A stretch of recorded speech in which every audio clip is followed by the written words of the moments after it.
हाय, good afternoon. आज आपण इयत्ता 10वीचा हा जो कार्बनी संयुगे हा जो चॅप्टर आहे, ह्या चॅप्टरचा जो मेन पॉईंट आहे हायड्रोकार्बन, तो आज आपण इथे स्टडी करणार आहोत.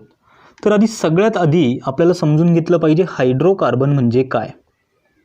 सगळ्यात आधी आपल्याला काय समजून घेतलं पाहिजे, हायड्रोकार्बन म्हणजे काय. तर हायड्रोकार्बन म्हणजे सगळ्यात सोपा कॉन्सेप्ट आहे. हायड्रोकार्बन म्हणजे काय, ज्या कार्बनी संयुगांमध्ये तुम्हाला कार्बन आणि फक्त हायड्रोजनच दिसतील त्यांना तुम्ही काय म्हणणार, हायड्रोकार्बन. ज्यामध्ये तुम्हाला काय दिसतील, कार्बन आणि हायड्रोजन. उदाहरण जर कधी बघितलं तर CH4 यामध्ये काय प्रेझेंट आहे, कार्बन आणि हायड्रोजन. त्यामुळे याला आपण इथे काय म्हणणार, हायड्रोकार्बन आपण याला इथे म्हणणार. आता या कार्बनी संयुगांमध्ये बऱ्याच वेळा हायड्रोजनचा समावेश होतो. आता याच्यामध्ये जर कधी आपण बघितलं, आपल्याला स्ट्रक्चर विचारतात, इथेनचं स्ट्रक्चर काय आहे, मिथेनचं स्ट्रक्चर काय आहे, ते आपण इथे पाहूयात. तर सगळ्यात आधी आपल्याला एक स्ट्रक्चर दिलेलं आहे. ह्या स्ट्रक्चरमध्ये आपल्याला रेणुसूत्र दिलेलं आहे. तर रेणुसूत्र कोणतं दिलेलं आहे ते पहा. यामध्ये आपल्याला एक रेणुसूत्र दिलेलं आहे. रेणुसूत्र दिलेलं आहे इथेनचं. तर इथेनचं रेणुसूत्र काय आहे ते पहा. इथेनचं रेणुसूत्र आहे C2H6.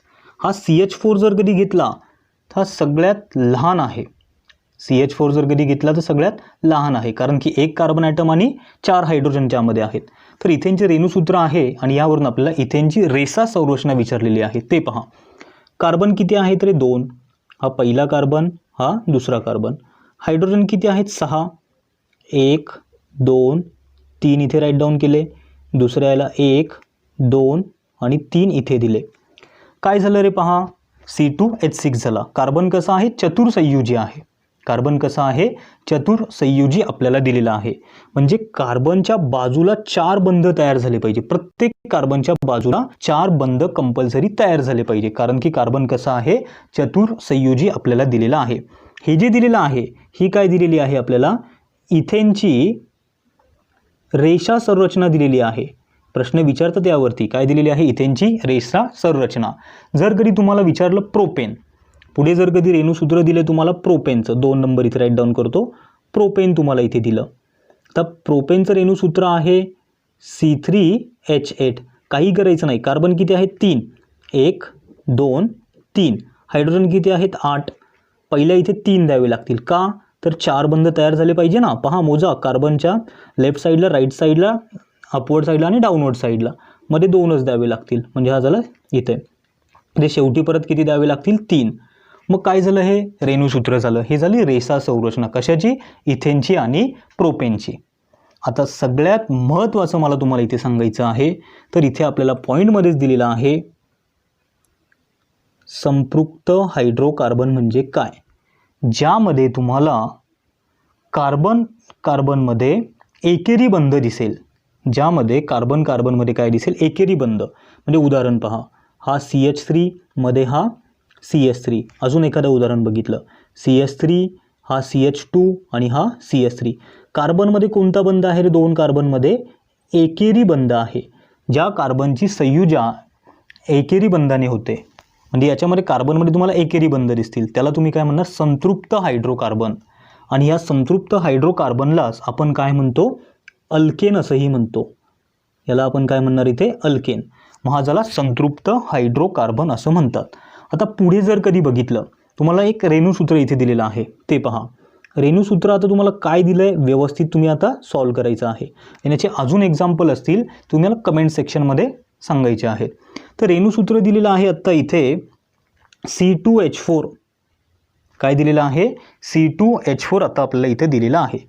तर याची रेषा संरचना आपल्याला लिहायची आहे. तर ती कशी लिहिणार तुम्ही ते पहा. कार्बन किती आहे 2. 1 1 आणि 1 2. हायड्रोजन किती आहेत 4. मग दोन्ही साईडला इक्वल देऊयात. इथे 2 आणि परत इथे 2. कार्बन कसं आहे, चतुर्संयुजी आहे, पण कार्बनला तर 3च बंध झाले. मग आता मध्ये काय द्यावं लागेल, इथे डबल बॉन्ड. मग ज्या कार्बनमध्ये तुम्हाला दुहेरी बंध दिसेल, ज्या संयुगांमध्ये तुम्हाला काय दिसेल, दुहेरी बंध दिसतील, त्याला तुम्ही काय म्हणणार, असंतृप्त हायड्रोकार्बन. त्याला तुम्ही काय म्हणणार, असंतृप्त हायड्रोकार्बन. आणि यालाच आपण काय म्हणतो, अल्कीन. यालाच आपण काय म्हणतो, अल्किन असंही याला इथे म्हणतो. मग याची रेषा संरचना तुम्हाला विचारतात, व्यवस्थित एक्झाममध्ये तुम्हाला सॉल्व्ह करता आलं पाहिजे. आता पुढे जी आपल्याला रेषा संरचना दिलेली आहे जरा डोके चालवामध्ये, ती आपण पाहणार आहोत.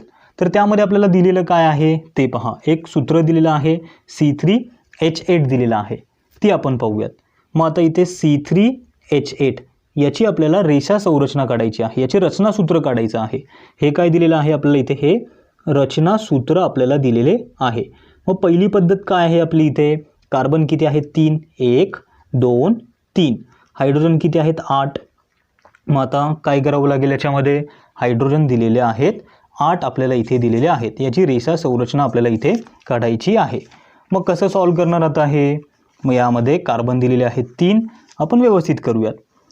आता इथे जर कधी आपण 8 आहेत, पहिल्या याला 3 दिले, 1 2 3 असे जर कधी इथे दिले, आता राहिले किती 3 गेले, खाली किती राहिले 5.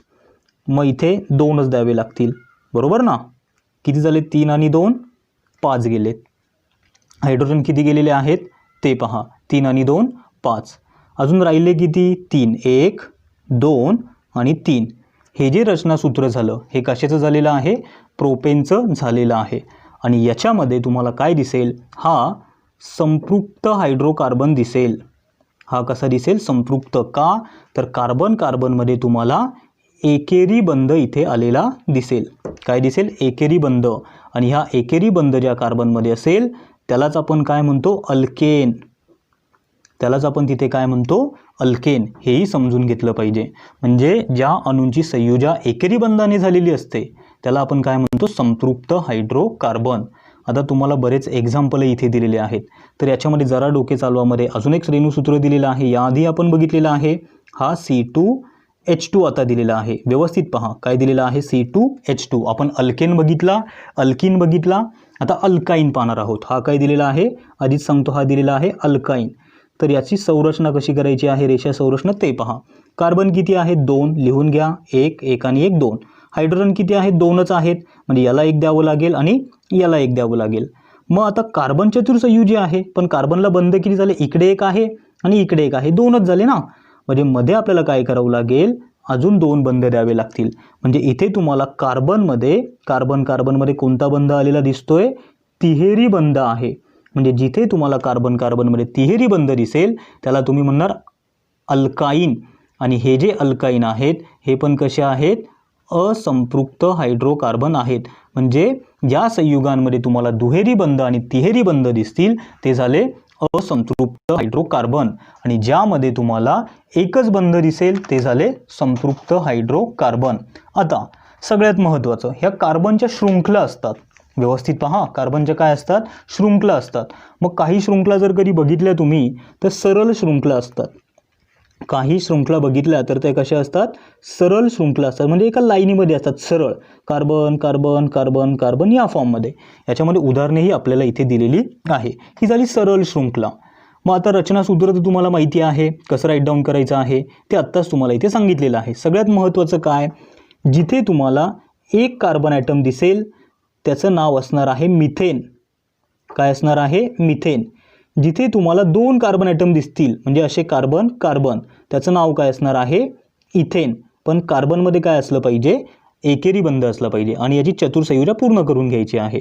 म्हणजे याचं उदाहरण कधी कसं सॉल्व्ह होईल पहा. हा C इथे H इथे पण काय येणार H आणि हा झाला इथेन.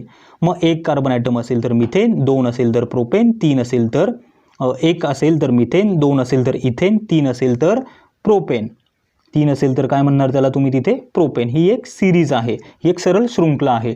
तुम्हाला 10 कार्बन ॲटमपर्यंत इथे ही शृंखला दिलेली आहे. आता पुढे आपण जो पॉईंट पाहणार आहोत तो आहे समघटकता. हा सरळ शृंखला म्हणजे 10 कार्बन ॲटमपर्यंत तुम्ही लक्षात ठेवा, हे तुम्हाला व्यवस्थित रीड करून घ्यावं लागेल 10 कार्बन ॲटमसाठी. आत्ता इथे आपल्याला काय बघायचं आहे, तर आजचा हा इथे सगळ्यात महत्त्वाचा पॉईंट असेल, हा असेल समघटकता. काय आहे इथे, हा समघटकता. याच्या आधी जो पॉईंट आपण बघितला तो होता सरळ शृंखला, म्हणजे ती एका लाईनीमध्ये होती. आता सरळ शृंखला म्हणजे काय, समजा तुम्हाला एक रेणूसूत्र दिलं, इथे दिलं हा C4H10 हे रेणूसूत्र दिलं. आता काही जण काय करतील पहा, 1 2 3 4 हायड्रोजन किती आहेत 10, म्हणजे पहिल्यांदा किती देतो आपण 3, 1, 2 आणि 3. इथे 2च द्यावे लागतील. आता हे सगळ्यांना समजलं असेल, चतुर्संयुजी आहे त्यामुळे इथे 2. इथे जर कधी बघितलं 1, 2 आणि 3, मोजा बरं कार्बन किती आहेत, C4H10. काय झालं इथे C4H10. आता हाच C4H10 हे जे रेणुसूत्र आहे मी असंही लिहू शकतो 1, 2, 3 आणि चौथा इथे लिहिला. पहा इथे हायड्रोजन 1 येईल, त्यानंतर इथे H, H, H, इथे पण हायड्रोजन, हायड्रोजन आणि इथे पण हायड्रोजन, इथे पण हायड्रोजन, हायड्रोजन आणि हायड्रोजन. दोघांचेही तुम्हाला रेणुसूत्र कसे दिसतील, सारखेच दिसतील. दोघांचेही रेणुसूत्र कशी दिसतील तुम्हाला इथे, सारखेच दिसतील. पण यांचं जे स्ट्रक्चर आहे यांच्यामध्ये काय दिसेल तुम्हाला, रचनासूत्र आहे ते वेगळं दिसेल.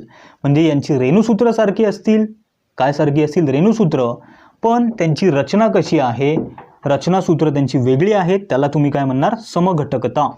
ज्यांची रचनासूत्र कशी आहेत, वेगळी आहेत, त्यांची रचनासूत्र काय आहेत, विभिन्न म्हणजे वेगळी आहेत, पण त्यांची रेणुसूत्र कशी आहेत, सारखीच आहेत. त्याला तुम्ही काय म्हणणार, समघटकता. हेही पॉईंट तुम्हाला व्यवस्थित लक्षात राहिले पाहिजे. आता पुढे आपण काय करणार आहोत ते पहा. तर यामध्ये आपल्याला वलय, आता हा एक पॉईंट आहे. आता वलय म्हणजे काय ते पहा. आपण सरळ शृंखला बघितली, त्यानंतर आपण काय पाहिलं, समघटकता बघितली. आता उदाहरणं अशी आहेत वलय. आता याच्यामध्ये काय आहेत, हे जे आहेत हे बद्ध आहेत. बद्ध म्हणजे काय, आपण सरळ शृंखला म्हणजे कार्बनची चेन सरळ सरळ सरळ. समघटकतेमध्ये काय केलं आपण, एक त्याला ब्रँच लावली अशी, बरोबर. म्हणजे रेणुसूत्र सारखं झालं पण रचनासूत्र काय झालं, बदललं. आता हे जे आहे इथे दिलेलं आहे बद्ध आहे. बद्ध म्हणजे काय, बंद. बद्ध म्हणजे काय, बंद म्हणजे ते क्लोज आहे. आता इथे पहा आपल्याला उदाहरण दिलेलं आहे हे सायक्लोहेक्झेनचं. म्हणजे इथे पहा 1, 2, 3, 4, 5 आणि इथे 6. काय झाली ती रिंग इथे बंद झाली ना. 7वा आपल्याला ॲड करायला जागा राहिली का, नाही. म्हणजे हे झाली क्लोज रिंग म्हणजे बद्ध रिंग. आता याला फक्त आपल्याला काय करावं लागेल, याचे रचनासूत्र कसे काढणार, चतुर्संयुजी पूर्ण करा. म्हणजे हा कार्बन इथे, हा दुसरा, हा तिसरा, हा चौथा, पाचवा आणि हा 6वा आपल्याला दिलेला आहे.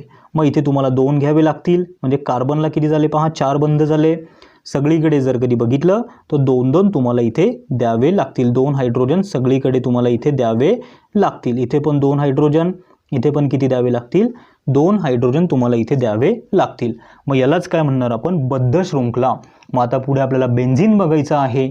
त्यानंतर याचे फंक्शनल ग्रुप जे आहेत तेही आपण पुढे स्टडी करणार आहोत. तर आज आपण इथे थांबूयात. व्हिडिओ आवडली असेल तर कमेंट करा आणि काही डाऊट असतील तरी कमेंट बॉक्समध्ये ॲड केले तरी चालतील. थँक्यू.